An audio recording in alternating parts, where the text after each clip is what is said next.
Hey guys, welcome to This Week in Sports. I'm Sean. Alright, so this week we had the AllStar Weekend for baseball. I don't know what you want to call it because it's not on the weekend, it's during the week. First of all, you had the Home Run Derby on Monday. You had a guy win it that wasn't even chosen to play in the game, Yoenis Cespedes. I like his last name, Cespedes. It sounds really cool, like he should be a shortstop, or he should be something in the MLB, or he should be a fighter in the cage. I don't know. That's just my mind going off on tangents right there. But he won it. He wasn't even picked to play in the game. He won it with the first round. He hit 17 home runs. Second round, he hit 6 home runs. Third round, he hit 9. He was actually one home run away from tying or breaking the record, and he actually didn't know that, so he didn't hit after that. He said in the interview afterwards that if he knew, he would have actually gone for it, because he still had outs to go. He also said in the interview after the Home Run Derby that his fellow countryman, Puig from the Dodgers, if he were to go against him, what would the odds be of Puig winning? And he actually came back with a pretty confident, if not arrogant or conceited remark, where he said that Puig wouldn't win. I'd beat him because he's not a home run hitter. I don't know. I just find it kind of comical, a little comical. I thought it was a good way to take a little jab at your countrymen. I'm assuming they know each other, and they're probably friends. But it is cool. I like to see that little trash talk in sports these days, because a lot of it's either in trash talk in sports these days. It's either really gone off the deep end, where it's like very racial, very homophobic, a lot of things like that, and or it's like purely like, oh, I'm your buddy, and it's like not real trash talk. This is like right there in the middle. I like it. Keep it up. Good. Congratulations to Cespedes. It was a good win for him. Also, the AllStar Game was Tuesday. The American League won. They pretty much just shut out the National League. It was a 3-hit game for the National League. 3 hits, and the American League won 3-0.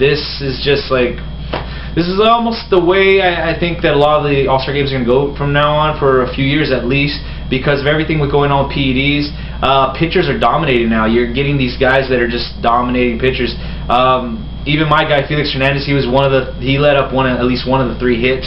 I was a little sad about that when I saw it, and which is funny because when I was sitting down to watch the game, I cared more about seeing the American League play defense and seeing the American League pitchers than I did seeing the hitters, because I felt like it's going to be more of a pitching duel. It's like, even before the game even started, I knew this is why I wanted to watch it. So hopefully you get some of these guys, these players can get up to the level where the pitchers are at right now, because some of these games are becoming snore-fests.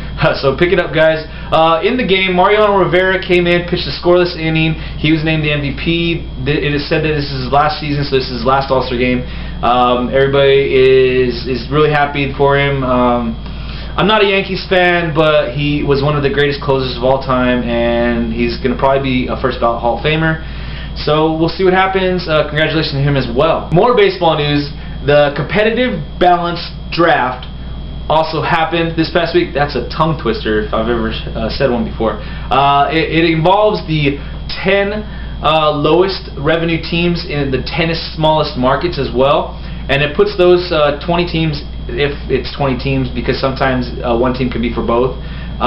It gets those teams, puts them in a lottery to see who's going to get an extra pick in the first round, extra pick in the second round, or round A and round B. I'll put up a list for those as well. And my team, the Mariners, they got the last pick of round B, the second round. So I'm really excited. Mariners are my team, and they've been picking up some young talent. So I'm really happy. They got a really young, good pitching staff coming up in the minors. Tawan Walker, really good. High hopes for the Mariners for me. Johnny Manziel, Mr. Football, Johnny Football, Mr. Heisman Trophy winner. He had a press conference during SEC Media Day, and he came out and he answered a lot of questions. He's been griped on a lot. He's been in the spotlight of a lot of attention, the center of a lot of attention, because of things that have been going on. He's been tweeting, he texted LeBron James, he met Drake. People see him out partying. He's a 20-year-old college kid. Some people forget that, but they're getting on him for all these things. The most recent thing was the fact that he left the Manning passing camp early. He says, in all honesty, he seems pretty sincere that it might not be the complete truth, but I can imagine that a kid like him with such promise.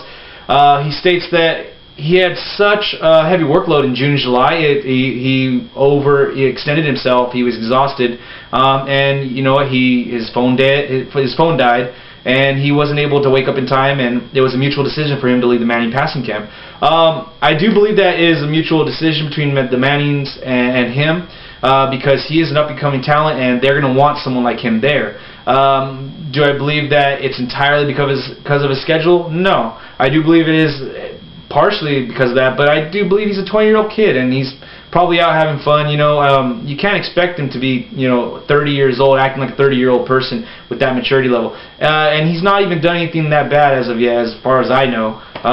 Let him be a kid. Let him learn. He just had his freshman year of college, and he won the Heisman. I mean, this kid's going to be a promising young talent. And last but not least, last night was the ESPYs on ESPN. I don't want to go through the whole list. I'll put a link in the description down below to ESPN, their website, which will show all of the winners. But just as the big note, LeBron James cleaned up. He won 3 awards as well as his Heat winning as well. So let me know what you guys think. Did any of your favorite players, your favorite teams, any games that you were proud of watching, being a part of, did any of those take home any awards that you were hoping for? Let me know in the comments below. So that's it for this week in sports, guys. Let me know what you guys think. Give me some comments, inquiries, any ideas you have any for future episodes, and click that like, share, subscribe button. Let's get this conversation started off right. We'll see you next week.